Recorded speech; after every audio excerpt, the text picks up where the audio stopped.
हूं और कुछ मांग पत्र भी मेरे समक्ष वो समाज के लोगों ने रखे थे।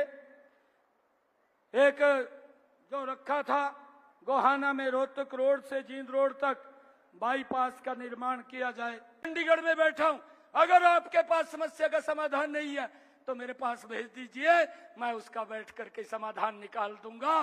किसी की भी भाइयों, किसी की भी चाहे इनकम ज्यादा है, आप अगर वो इनकम उसकी स्वस्थापित भरी थी, अगर ज्यादा भरी गई है तो उसको कम कर दीजिए। 100 गज का प्लाट खरीदने के लिए 1-1 लाख रुपया पहुंचाने का काम ये हमारी सरकार करेगी, ताकि वो 100 गज का प्लाट खरीद सके। कांग्रेस के जो मुखिया हैं, कांग्रेस के जो नेता हैं और जो लंबे समय तक प्रदेश के मुख्यमंत्री बने रहे, जिन्होंने समस्याओं को समस्या बना करके भाइयों वोट लेने का काम किया है, और उन्होंने जो ये बोलते थे कि मैं जब सुनता हूं उनके मुख से कि हम आएंगे इस पोर्टल को हटा देंगे, मुझे ऐसा लगता है कि ये भ्रष्टाचार को फिर जन्म देने का काम करते हैं। अधिकारियों को भी कहा है कि अपने स्वभाव के अंदर आप तब्दीली कर ले। अगर किसी व्यक्ति ने, गरीब व्यक्ति ने आकर के वहां संत कबीर कुटीर के ऊपर मुझे आकर के बता दिया तो मैं आपके चक्कर कटवा दूंगा, मैं आपको छोड़ूंगा नहीं। मैंने ये स्पष्ट रूप से बोल दिया है। गरीब व्यक्ति को अगर लाभ मिल जाएगा, आपको क्या दिक्कत आ रही है? ये हमारी सरकार, ये मोदी की सरकार, ये डबल इंजन की सरकार, इसने कमिटमेंट किया है कि जो लाभपात्र व्यक्ति है उसको समाज की मुख्यधारा के अंदर जोड़ना, ये हमारे जीवन का ध्येय है। और ये ध्येय ये संत कबीरदास जी महाराज का था। उस रास्ते को आगे बढ़ाने का काम ये हमारी सरकार कर रही है। भाइयों, आदरणीय नरेंद्र मोदी जी ने, आदरणीय मनोहर लाल जी ने मुझे बैठाया है। भाइयों, उसी दिन से कांग्रेस के नेताओं का पेट खराब हो गया। कभी वो बोलते हैं, कहा भाई अल्पमत में है, इसको त्याग पत्र दे देना चाहिए। कभी वो भाग जाते हैं, महामहिम राज्यपाल के पास घूमते हैं। मैं आज ये भी बात कहना चाहता हूं, मैं गरीब लोगों की सेवा के लिए मैं आज यहाँ मैं कुर्सी के ऊपर बैठा हूं, और मैं जब तक बैठा हूं गरीब लोगों को किसी प्रकार की चिंता करने की जरूरत नहीं है। मेरी सरकार उन तक लगातार लाभ पहुंचाने का काम करती रहेगी। और भाइयों, अगर कोई दिक्कत परेशानी आ जाए, कोई अधिकारी ना सुन रहा हो, तो संत कबीर कुटीर के दरवाजे खुले हैं, बंद नहीं है। भाइयों, आप वहां आ सकते हैं। आप बताता हूं, और कुछ मांग पत्र भी मेरे समक्ष वो समाज के लोगों ने रखे थे।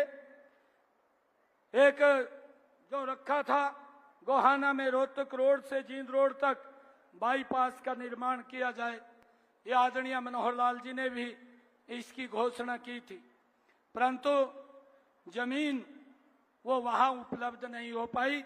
इसके लिए भी मैं लगातार इस घोषणा को, क्योंकि मनोहर लाल जी की घोषणा है, ये पूरी हो और उसको लेकर के इस बाईपास के निर्माण करवाने के लिए लगातार, जब तक ये बनेगा नहीं और जल्दी ये बनेगा भी, मैं आप लोगों के बीच में कह रहा हूं, ये समस्या का समाधान होगा। इसके लिए हम काम करेंगे। जो ही भूमि उपलब्ध हो जाएगी, भूमि उपलब्ध होते ही ये बाईपास वो बन जाएगा। और भाइयों, एक गोहाना जिला को बनाने की मांग की बात की गई थी, क्योंकि इसके लिए एक कमेटी बनी हुई है।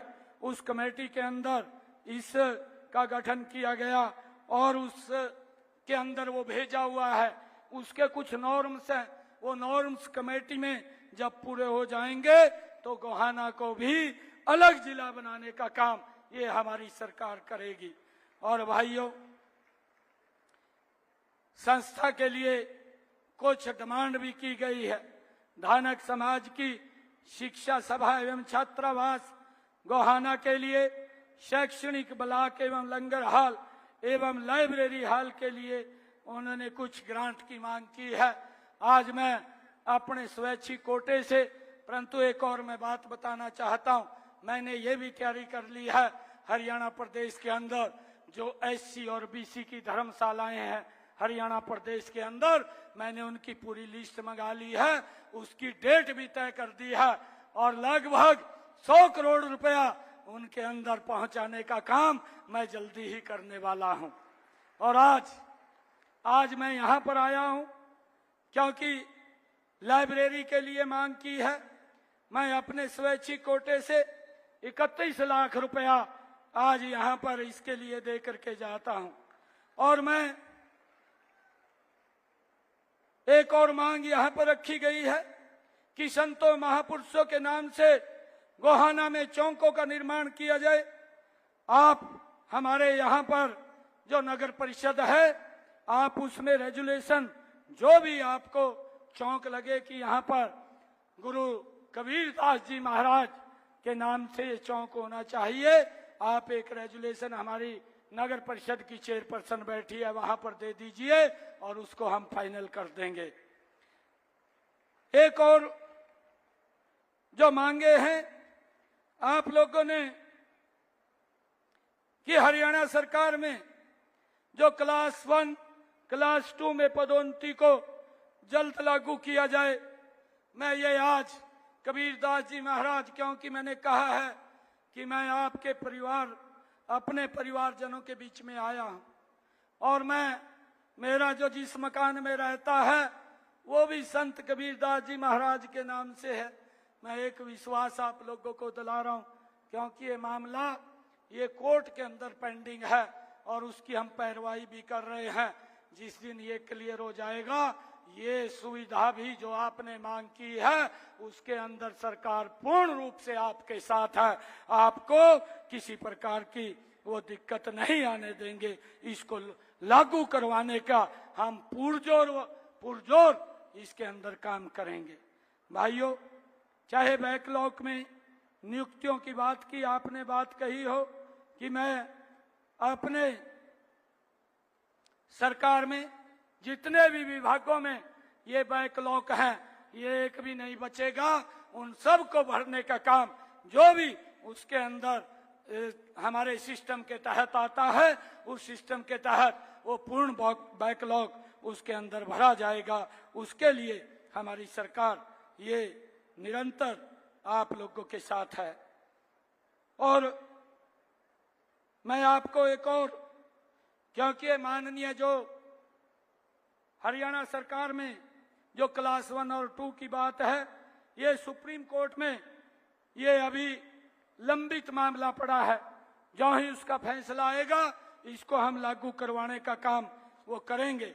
मैं आज आप सबको आज संत कबीरदास जी महाराज के इस प्रकाश पर्व की, आज ऐसे महान पुरुष जिनका जीवन हम सब के लिए एक प्रेरणा का जीवन है और जिनके दिखाए हुए मार्ग के ऊपर ये हमारी डबल इंजन की सरकार चल रही है।